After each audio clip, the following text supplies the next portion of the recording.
now we'd like to start Module 2. I hope you guys are prepared.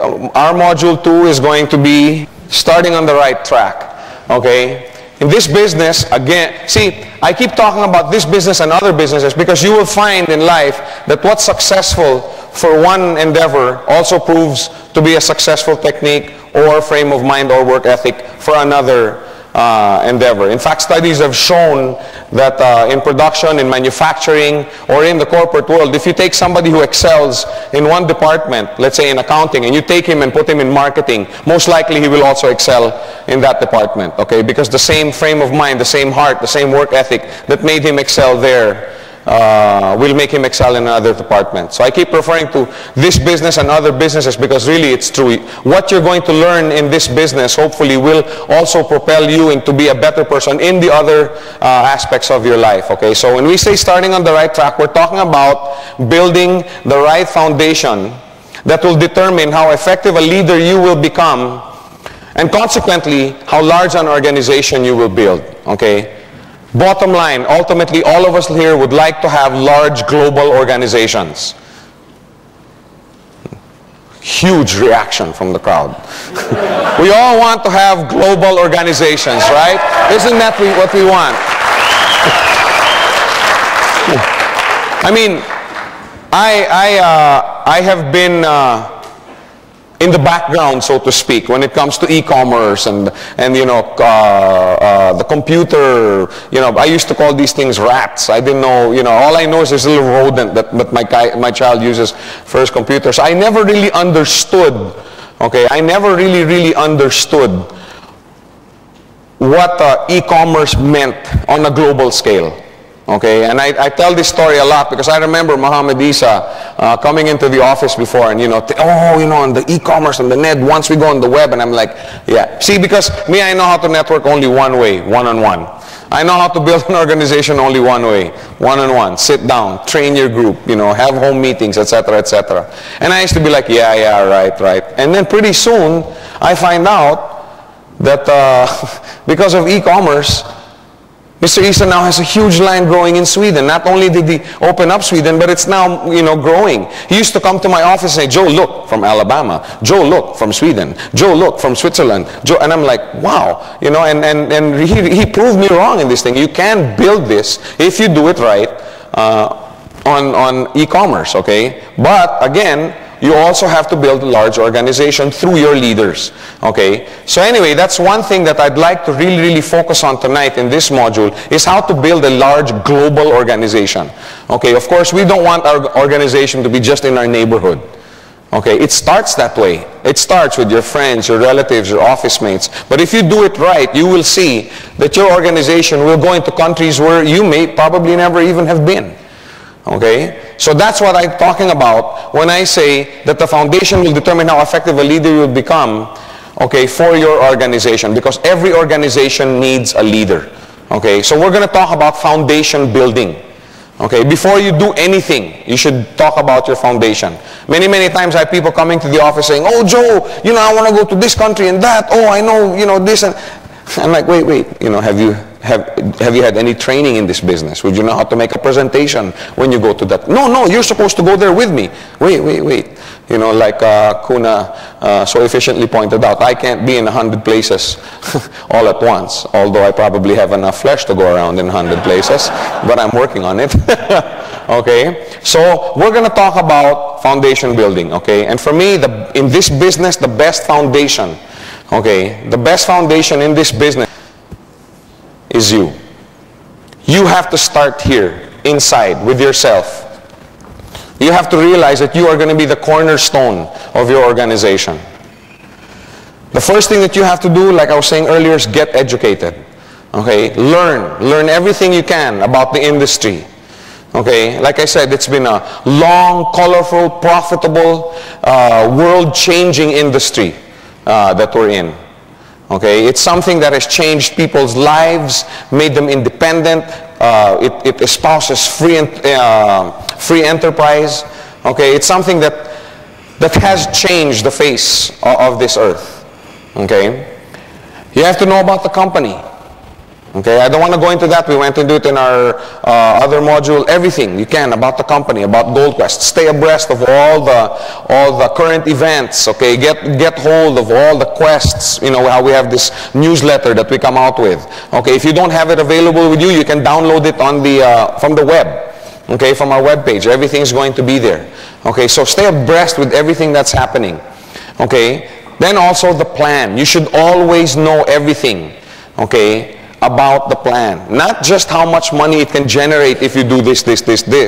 Okay, but what is binary? What is this plan that we follow? What advantages does it have over stair-step, over unilevel type of plans, over hybrid, over matrix? There are many, many different kinds of plans, okay? And the more you know about the different kinds of plans, the more you will understand, the more you will appreciate the strengths of the binary plan. That's why all over the world, okay, I don't have too much time to go into the net, but every now and then I get emails, okay, from people, oh, you should see this new company, blah, blah, blah. Oh, you should, all the new companies that I've seen over the last 5-6 months, I haven't seen one with any other plan other than binary.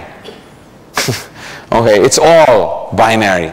Okay, now, as you go out, you will realize that binary didn't always have a good history.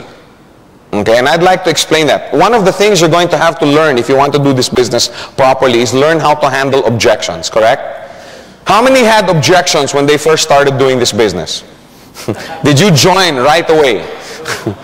And it was the ability of the person presenting the business to you, or persons, okay, it was their ability to answer objections, right, that made you ultimately decide to say, hey, this is a serious business. This is something I can do. Okay? Now, many, many times you will have people objecting regarding binary. Okay?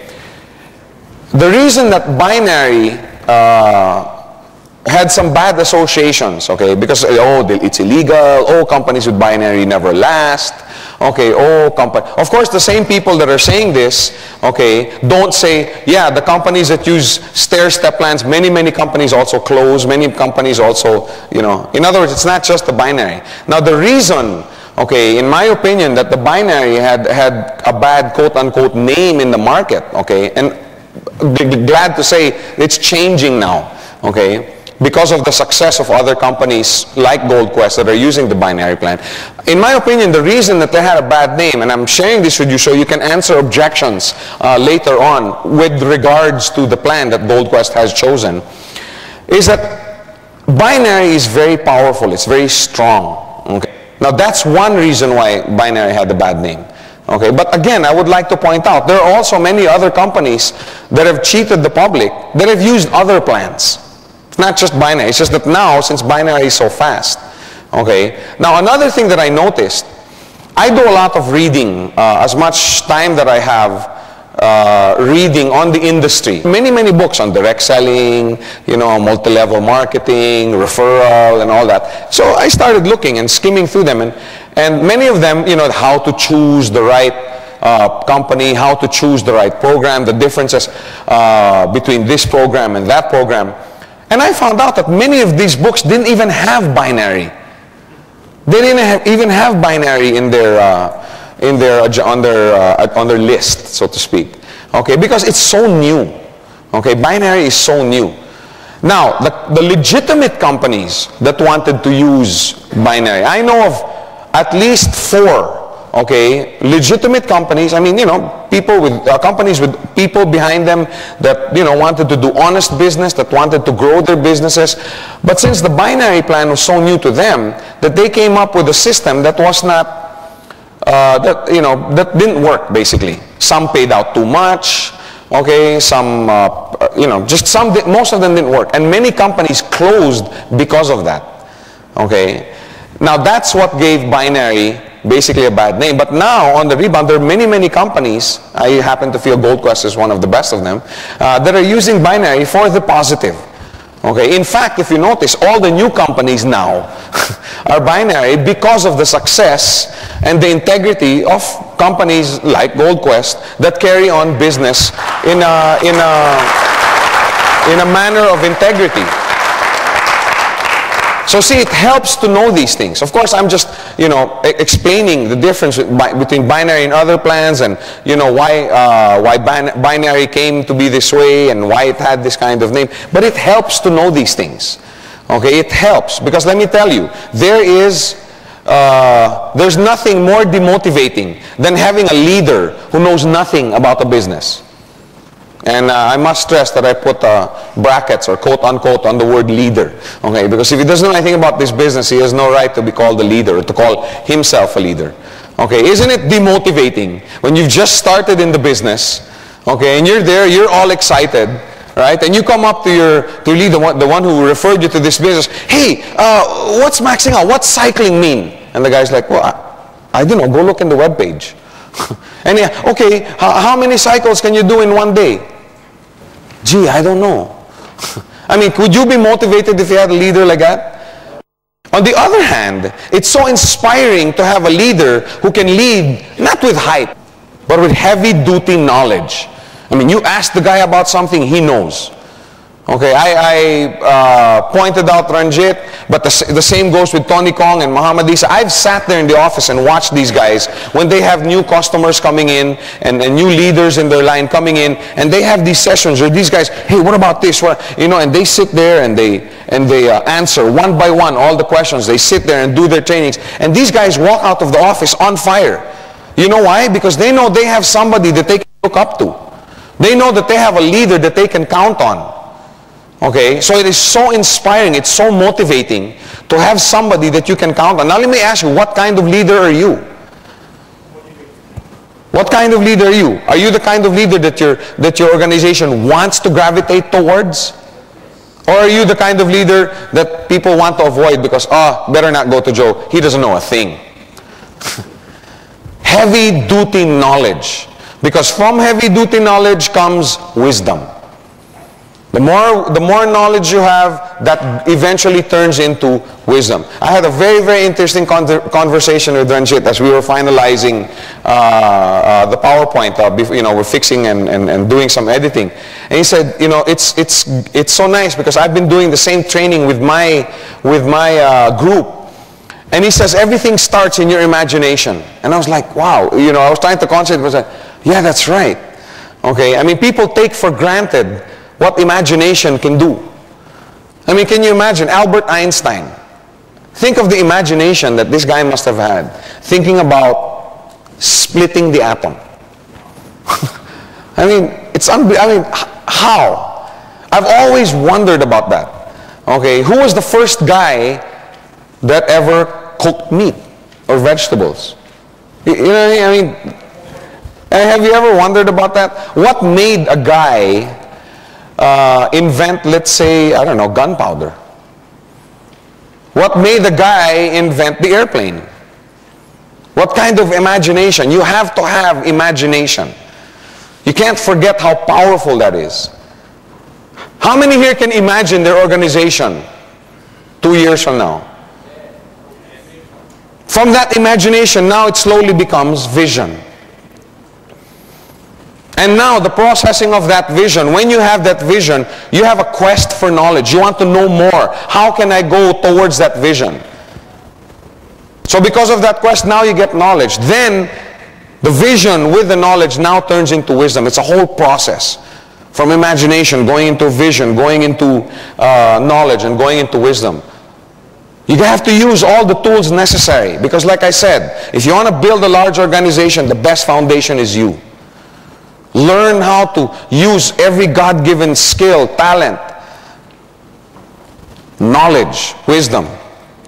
Sources of knowledge and wisdom that you can go to. Okay, because of course if you're new in the business, then you have to have people to go to. Leaders up in your organization. One of the nicest things about the plan that Gold Quest follows, okay, remember, it doesn't make a difference whether you're direct or indirect, right? When you have 5 on the left and 5 on the right, does it make a difference whether it's 5 directs or 5 indirects? You get paid the same amount, right? In other words, you can go down deep in your training. Because of this plan, the inherent nature of this plan, you can be 200 generations away from someone. Let's say I was in Ranjit's organization. Okay, between Ranjit and myself are 200 people. Okay, you know, this guy referred this guy and referred this guy and referred this guy. There's 200 generations between Ranjit and myself. And I need, you know, to find out more about the business. I need somebody to help me grow. And I go to Ranjit. Will Ranjit close the door on me? No. Why? Because when he helps me build my organization, it's still under his organization also. So I'm saying, you have access to many leaders up in your organization. Don't think that your leader is only the guy who referred you into the business. Because his leader will help you out in this business. Because he also benefits. So spend time with these people. Let them know, I'm open for training. I'm open for impartation from you. Okay? Another source of wisdom and knowledge is leaders down in your organization. I've heard it so many times. Oh, you're in my organization. I'm your leader. You learn from me. Let's not go on an ego trip about this. There are many people. When I was a customer, there were many people in my organization, below me in my organization. I mean, this whole training program is a result of my fellowshipping and my time spent with these people. There's so much wisdom and knowledge and experience that came out, not just from people above me, not from leaders above me, but also from people below me. You have many people under you that are leaders. There's ways that you can hook up with them. Establish teamworks. Okay, one of these days, Mr. Rink is going to come and do a seminar like this on strategies, how to build teams. I'd love to do it right now, but I don't have my famous whiteboard. Now I have the laptop. But there's ways that you can build teams below in your organization. And for example, I had somebody the other night, last night at the office saying, you know, I want to come in, you know, with a 15 header. I said, no, sir, you know, just do 3. Just do 3. That's the best. You know, you build 3. He goes, wait, don't you guys want business? Don't you guys want? Of course we want. But man, to make a 15 header earn money, you need to build 16 legs, right? And I mean, is that easy? It's not easy. How do you support 16 legs? Maybe eventually, over a year or 2, yes, you can. But in the beginning, I said, sir, just do 3. Build 1 leg on the left first, 1 leg on the right. But I want to have many tracking centers. Yes, you can go under, you can go below. Okay? That's what I'm saying. There's many other strategies that you can do. But there's a lot of teamwork. There's a lot of knowledge and wisdom that you can pick up below in your organization. Company materials, periodicals, you know, the quest, the web page, you know, all these things. There's a lot of stuff that you can pick up on from the company. Tapes, audiovisual, audio tapes. When I first started in this business, of course that was 10 years and 80 pounds ago. When I first started this business, you know, in Manila, we're famous for our traffic. Okay, I know some of you will say kidnapping, but before that, we were famous for our traffic. Okay, and I used to spend a lot of time in the car. You know, I would sit there and do training in the car. I would listen to tapes in the car. I would spend 1 or 2 hours. Hey, that's training time. I would sit and go with somebody below me and say, come on, let's do training in your group. While we're in the car, we sit there, we talk, we train. Use your time. Okay, but there's and don't limit your wisdom with the material that we come up with. Okay, because there's a whole wealth of material out there. Like I said, what works in one business is going to work in another business. Excellency in one will also make you shine in another. Okay, so don't limit yourself to me or Patrick or VJ or Mr. Rink or Mr. Bismarck. We learned from somebody else. Books, very important. Wealth of wisdom in books. When I first started in this business, I couldn't afford books.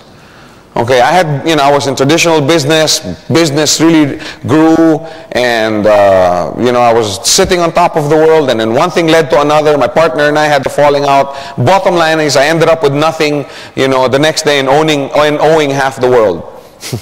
Okay, and that's how I got into this business. And I used to be really frustrated about it, but now I'm so thankful, because if it weren't for that situation, I would have never discovered this industry.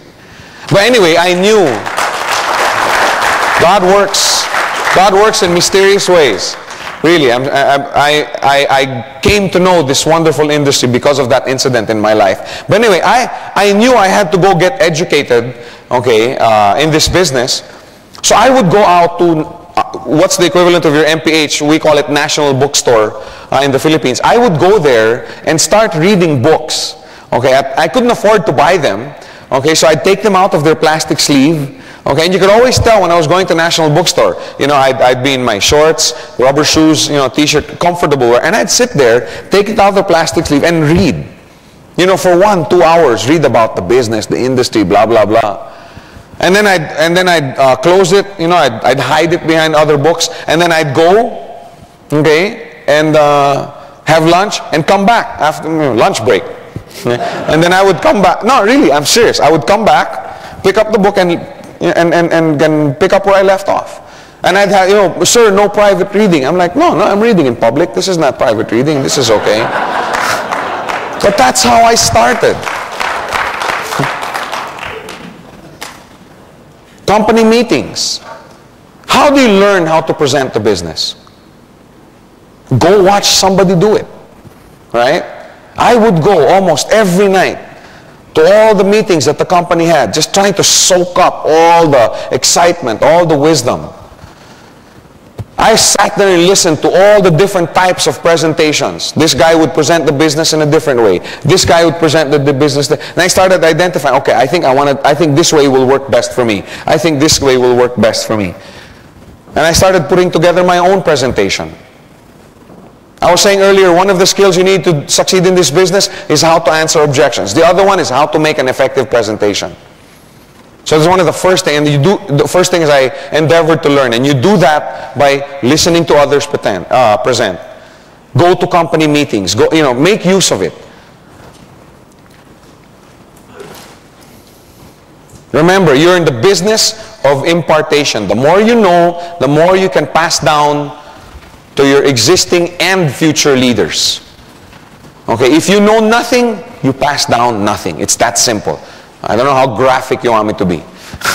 Okay, if you go on a Xerox machine and out on the out plate or on the out tray, you want to see a full sheet of paper, what do you put up on top of the photographic plate? An empty piece? An empty sheet? No, you put in also a full sheet. That's what gets copied. Remember I was saying you are the standard bearer of your network? You are the one that your organization is going to emulate. You are the one that your organization is going to copy. Now let me ask you, are you worth copying? Can you look yourself in the mirror and say, I would like to have 2, 3, 4, 5 more under me like me?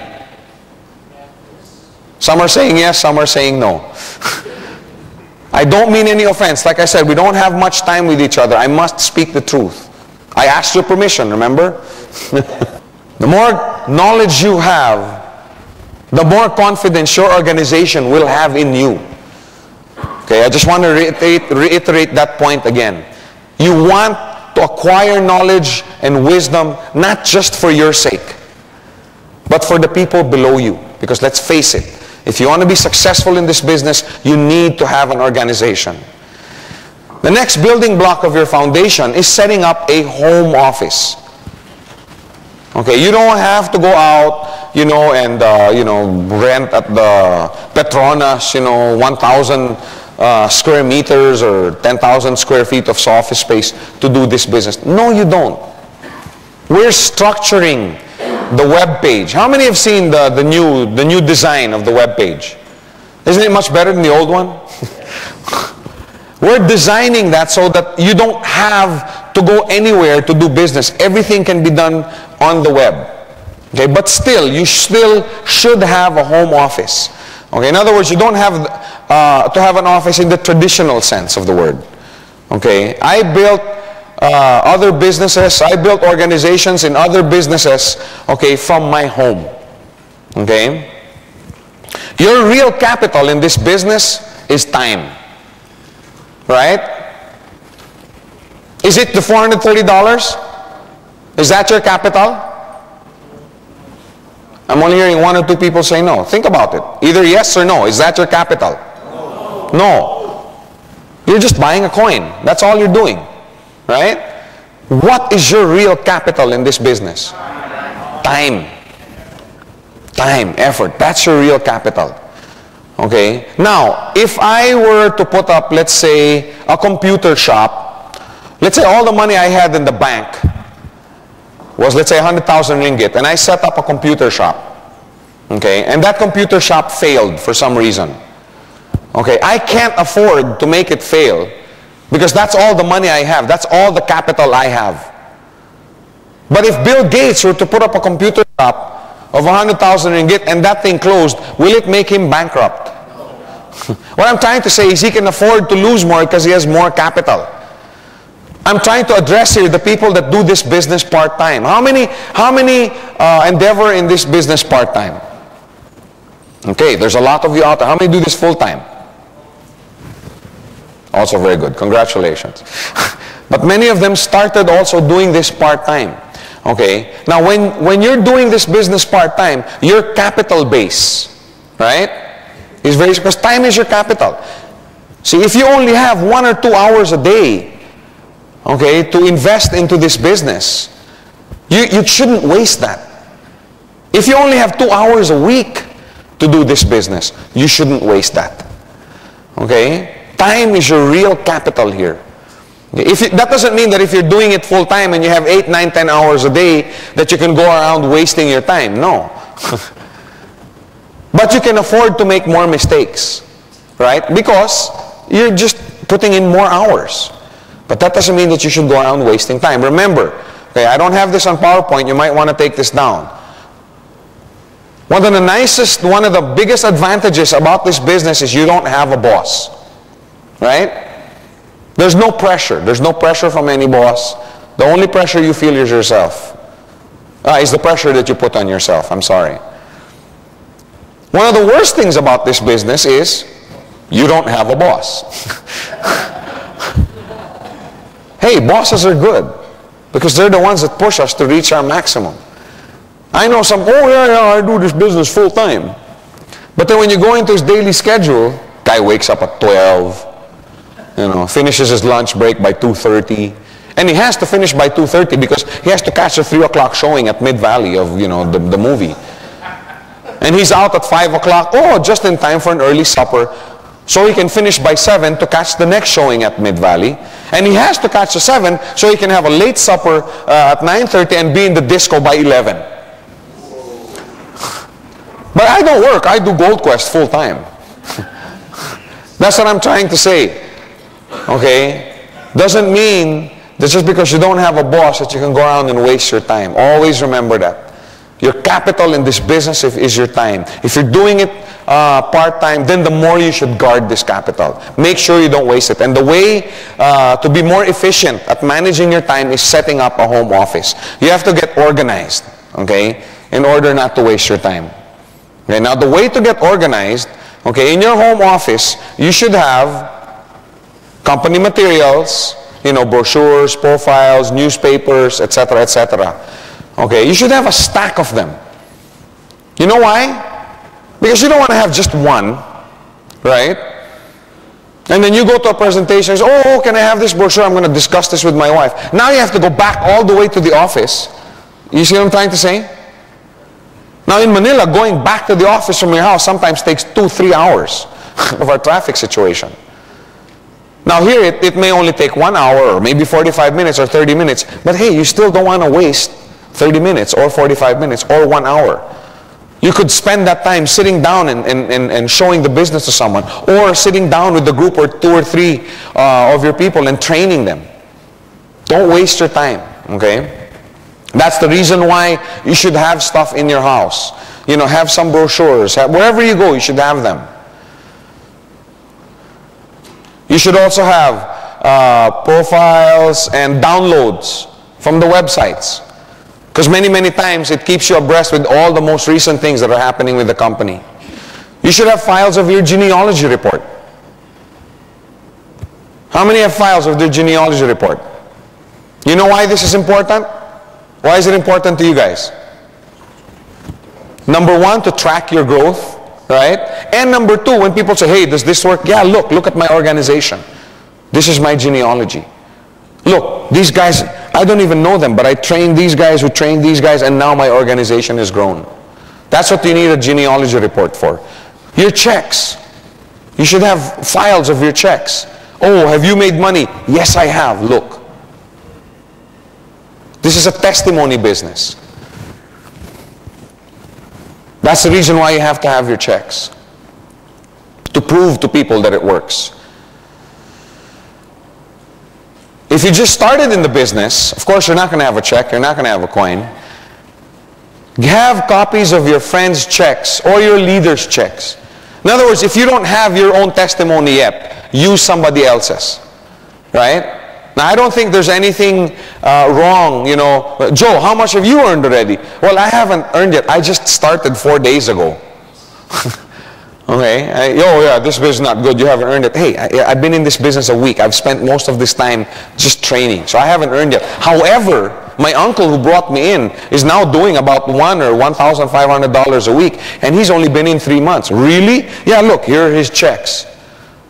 This is what his organization looks like now. See, that's what I'm trying to say. Doesn't mean just because you don't have your testimony that you can't do this business. And tell this to your new leaders and your new potential leaders. Because I hear that all the time. Oh, Joe, I can't do this business. I don't have my coin yet. What about us when we started in the business? We didn't have a coin. How were we able to show people that this is a business that's viable? We didn't have a coin. I had somebody come up one time and, you know, I actually picked this up from someone.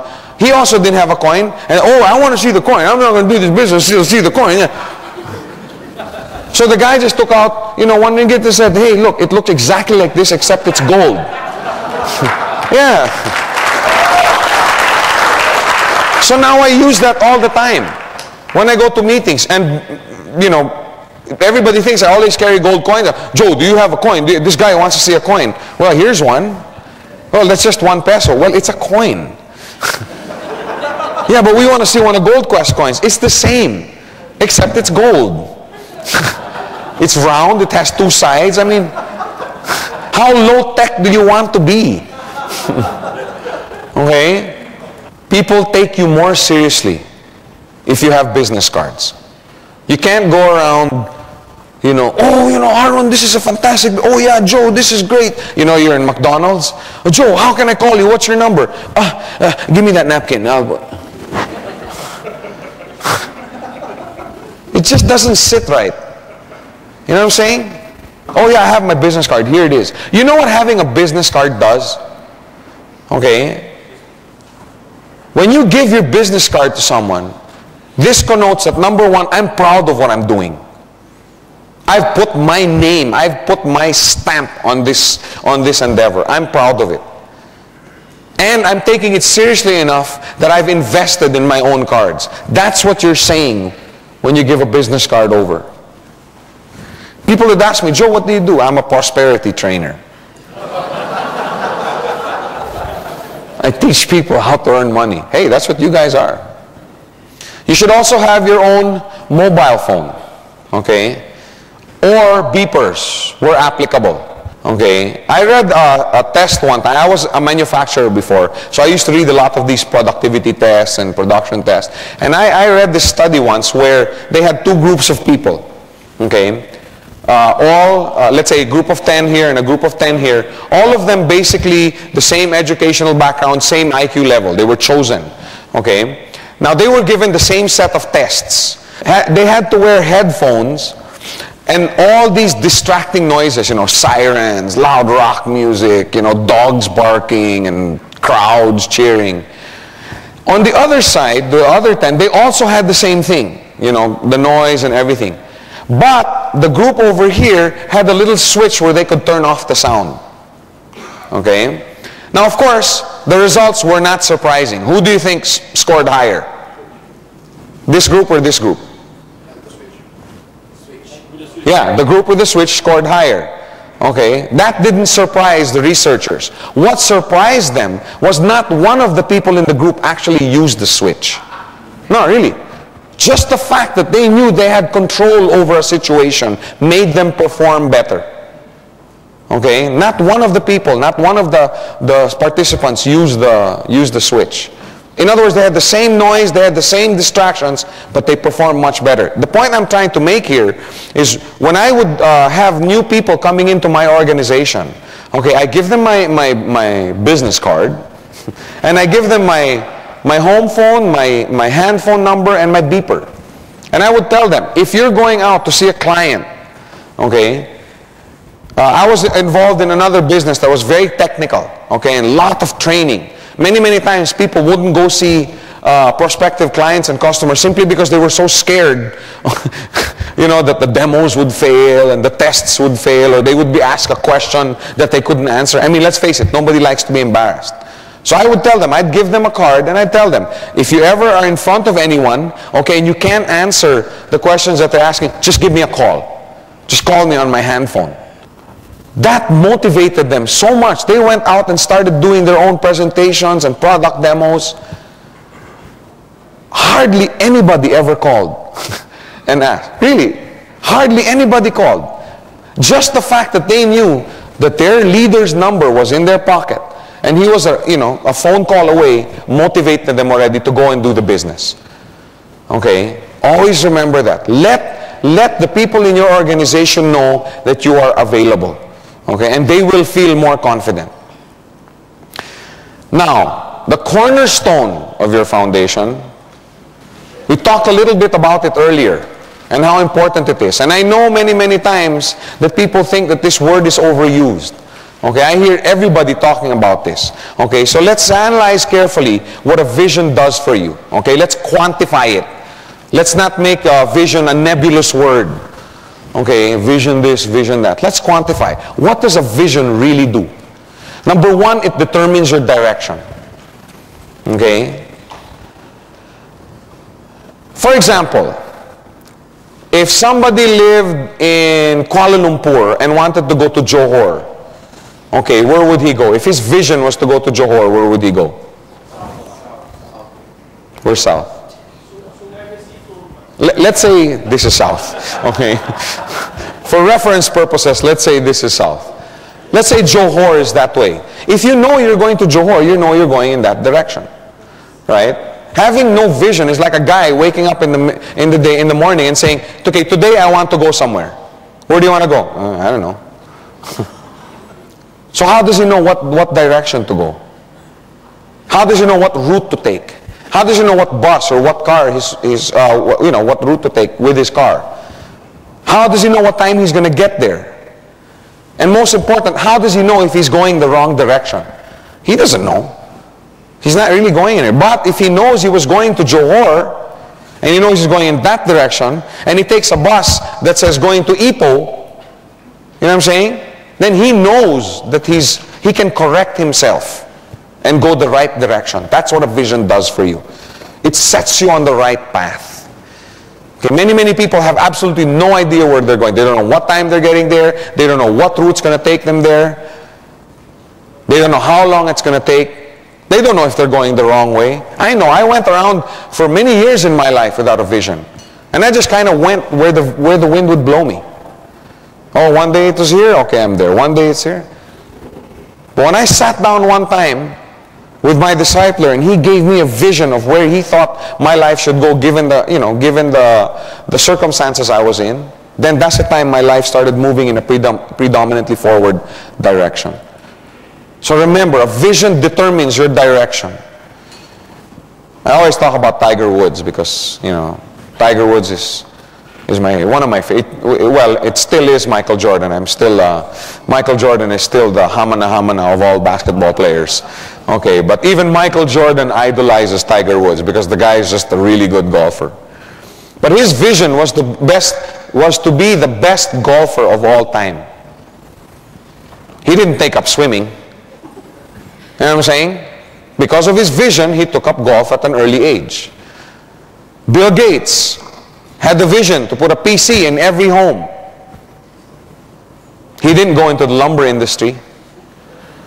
Right? If your vision is to have a PC in every home, then I guess you should be involved in the computer business. Simple. It determines your direction. And another thing that vision does for you is you become internally motivated. Nobody has to sit there and, come on, Joe, you got to do this. No. I have a vision. I know when I want to reach it. I know what time. And nobody has to motivate me. How many have visions here? How many want to build large global organizations? Does anybody have to push you in the morning to do this business? Did anybody have to push you to come here this weekend? That's what a vision does for you. Internal motivation. For me, that's the best. Not because, you're performing because somebody's there cracking a whip over your head.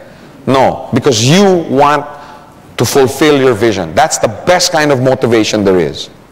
The next thing that a vision does for you. Having a vision helps you overcome obstacles. When you have a vision for something, then you're willing to go through a little pain, right? Again, when I talk about pain, nobody says, when I talk about large global organizations, whoa! When I talk about pain, no, that's not me. Training for the 400-meter dash is one of the most painful processes in track and field. Okay, simply because the body wasn't designed to sprint 400 meters. Yet Michael Johnson, y'all know who Michael Johnson is, the guy with the gold shoes, trained every day for 10 painful years because he had the vision to win Olympic gold. Not just in one, but two events, the 200 and the 400. I mean, when you, how do you call this, have a vision, you're willing to go through all of this.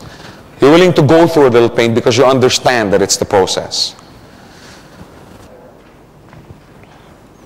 However, having a vision for something is not something you do in one sitting. You don't sit down and then walk away. Okay? It takes a lot of introspection, soul searching, and courage. You have to have courage to think. Don't wimp out. Don't wimp out. No, I don't think I can reach that. I better not reach that because it's just going to hurt if I don't reach it. Don't be a wimp. It takes courage to dream. Sit down. How high do you want to go? How high do you want to fly with this business?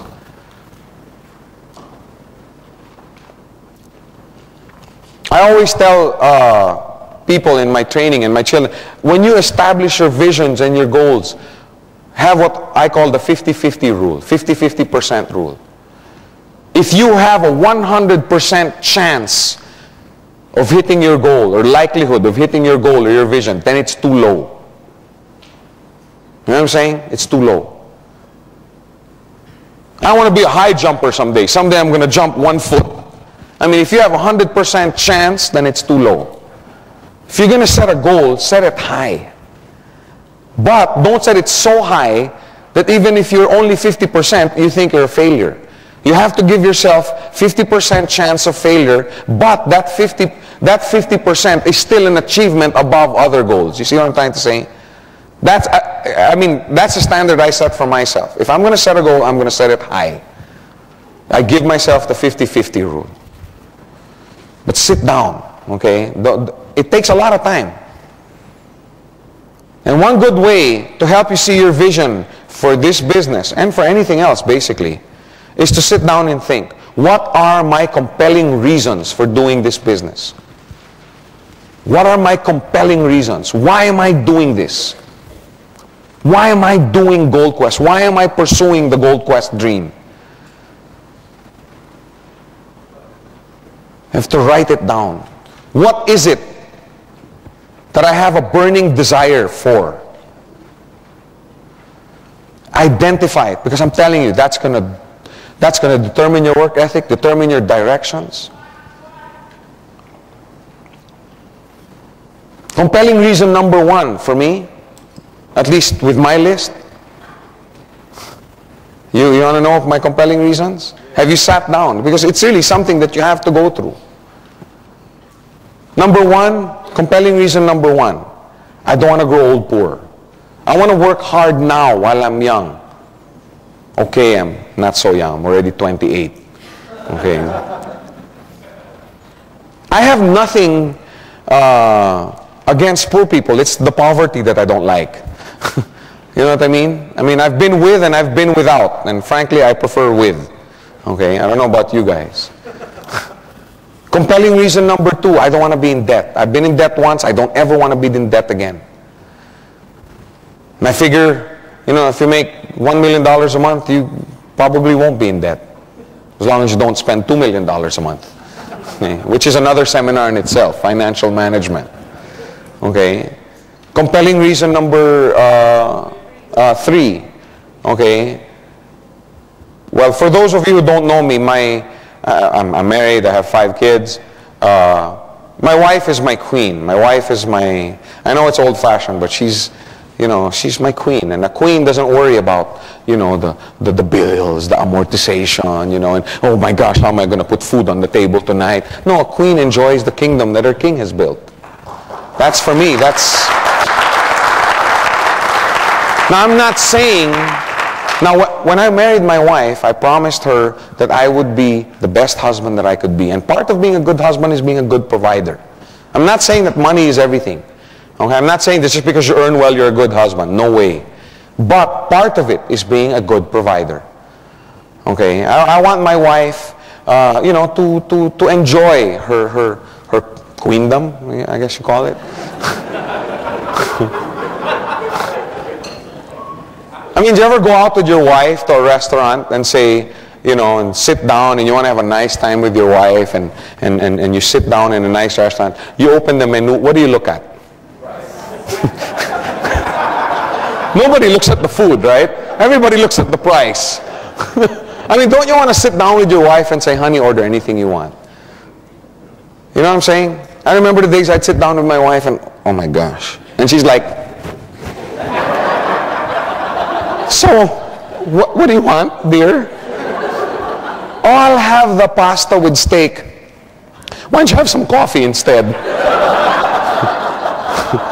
Oh, but Joe, I'm hungry. Have 2 coffees.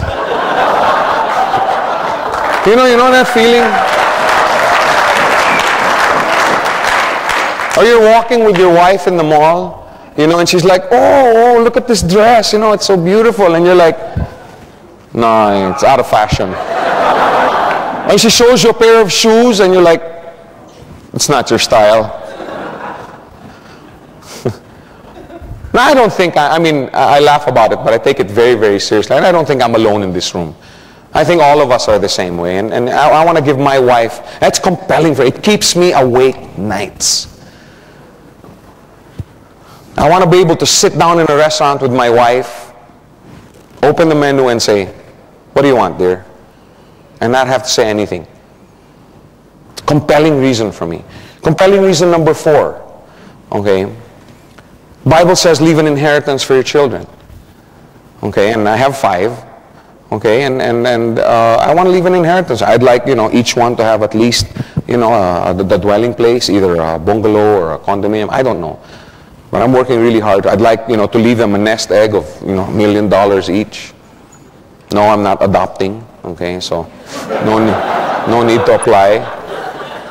Hey, are you going to set your visions high or not? Are you going to set your goals high? Do you love your kids or not?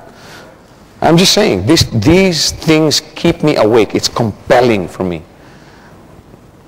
Compelling reason number 5. I want to own my own home. And not just, you know, something, you know, okay, this is all I can afford. You see what I'm trying to say? I have a burning desire to play golf 6 days a week. But to do that, you have to build a certain income base. You see what I'm trying to say? Identify, sit down. What am I doing here? What am I doing this weekend? What am I doing in this business?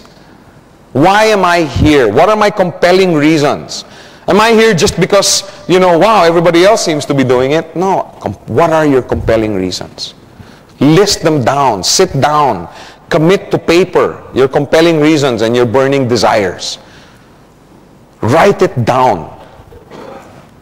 There's a saying that goes, write it down on tablets. The Bible says write your visions down on tablets. Remember, a vision not committed into writing is just wishful thinking.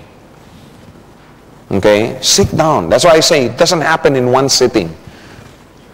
It's a process. And over the months, over the years, it'll probably change. It'll probably change. There's one customer in the Philippines, and she was saying, before, when I would earn $800 a week, I'd be like, wow, I mean, this is it. And then when it hit $2,000 a week, she was freaking out. And then at $4,000 a week, she thought she was on top of the world. And then she's hitting 10, 12, 13. In fact, the last time I was there, somebody was telling me, Chip, this girl, she took her check, threw it away. Oh, it's only 8,000. Many, many times your visions change, your goals change. So you have to be willing to sit down and, change them again. And hopefully it's to make them higher. If you drive yourself properly and have the proper work ethic, it might probably higher. Once your vision is firmly established in your heart, it's now time to set them into goals. Okay, we've talked about all the nice stuff, but now this is where the action begins. Okay, remember, we're talking about foundational work. We're talking about getting the head start in this business. And your best foundation is you. Don't you dare start, the task of leading others until you've built a foundation in you. So set goals. Okay, the visions, okay, are what is now broken down and made into goals. Okay, so when you set your goals, okay, if I want to earn, let's say you go, I want to earn $10,000 a week. That's your vision. Okay, how am I going to do this? To earn $10,000 a week, I need this kind of organization. I need this many steps a day, this many cycles. What kind of organization do I need? How many leaders do I need? Don't talk about volume. Don't talk about sales. One hint. It's not here. It's not, on the program. But let me tell you, if you want to build income, if you want to build, your dream income, don't think sales. Don't think volume. Think leadership base. Think leadership base. If I want to earn $1,000 a week, how many leaders do I have to have? If I want to earn $5,000 a week, what does my leadership base look like? If I want to earn $10,000 a week, what does my leadership base have to look like? The volume, the income is just a byproduct of the leaders. That's basically what it is. Now we've talked about several aspects, but we have to, on how to get the business set up properly. Number one, getting educated, setting up your own office, establishing your goals through vision. Now we shall go into the final part. Okay, and some of you are going, okay. Final part of your foundation, okay. You must submit yourself to a leader and get trained. And I use the word submit. Okay, you have to go to someone, okay, submit yourself to him and get yourself trained. Okay. Training will teach you how to achieve the goals and realize your dreams. Okay, we've talked about the dreams, we've talked about the goals. Now you have to get yourself trained, okay, so that you know how, specifically, what do I have to do? Okay, I know I have to make a good presentation, right? But, okay, specifically, what makes an effective presentation? Yes, I know that I, have to know how to answer objections. Okay, specifically, what are these objections? You see what I'm saying? That's what training is going to do for you. Okay, it's going to help you identify. Okay, and then finally learn how to do it. This business can be a lot of fun and be very fulfilling, both emotionally and, of course, financially, if you know how to do it right. Okay, I wanted this in red, underlined, and 3 exclamation points. Okay, if you know how to do it right. I want to stress that. However, on the other hand, if you don't know what you're doing, and many people don't, the whole experience can be likened to banging your head against the wall. Correct? How many have done this business unsuccessfully for a while first, before they realize that they have to get trained? How many started that way? Isn't it frustrating? Isn't it the most frustrating thing to do, to know that you want to do something and you can't? It's like banging your head against the wall. Now let me tell you, you can be intelligent, you can be successful, you can be influential, you can be wealthy, but if you don't know how to do this business properly, I guarantee you, you will fail. I know many, many people that have come into this business. Oh yeah, I am the chief executive president, director's chief of staff of the board is the chairman, and I am it. You're lucky to have me in your organization. I mean, there are people like that. Training program, me. Me attend the training program. Hey, I do the training in my organization.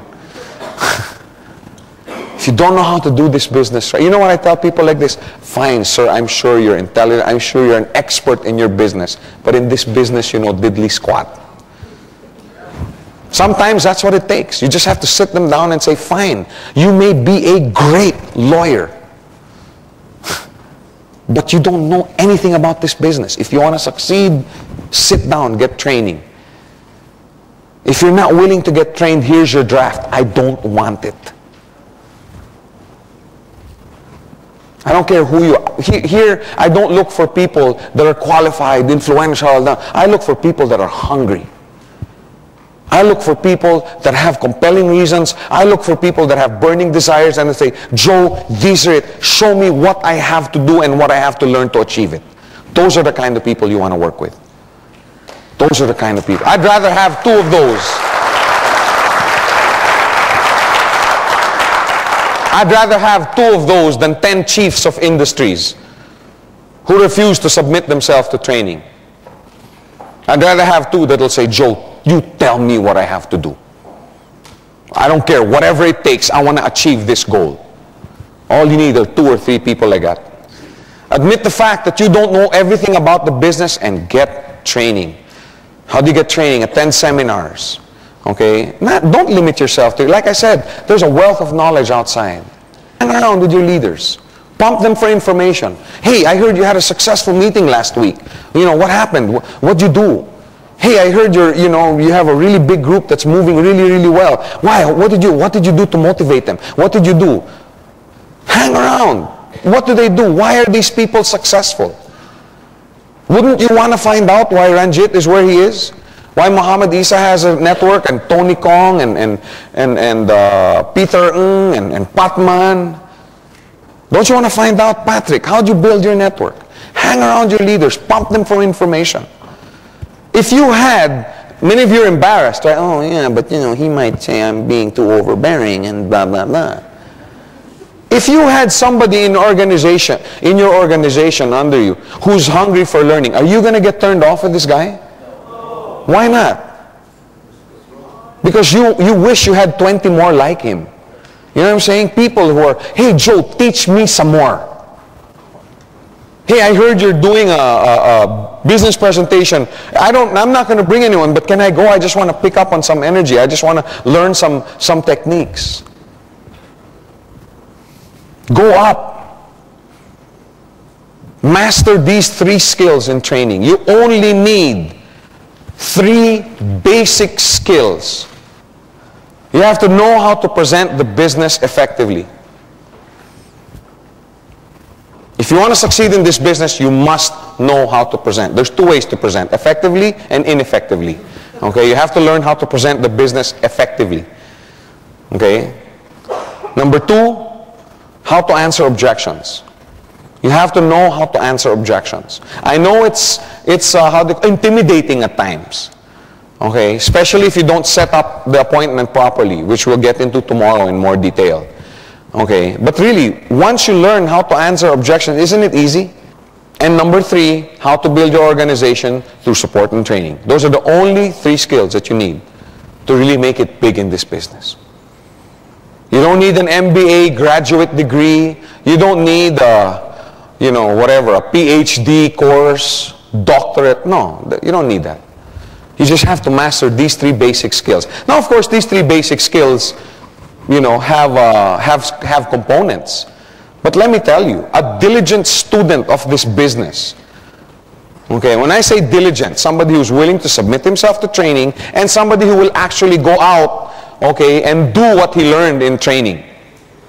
Okay, you want to make money in this business, hit the road, do the business on a daily basis.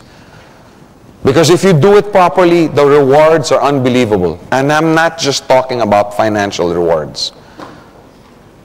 How many have fun doing this business? That's great. Wow. That's great. Give yourselves a hand, man. You guys are doing something right.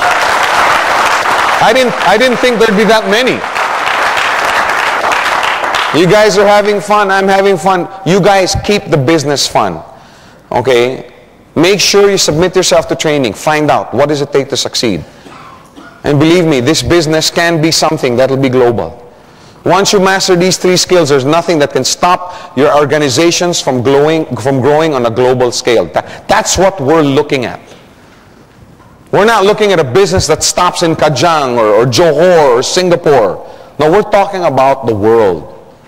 You see yourself having a global concern because that's what it's about. That's what it's about. And that's why we attend these trainings. So submit yourself, get trained, and you will have a global organization. The world is ours to conquer. Thank you and good night.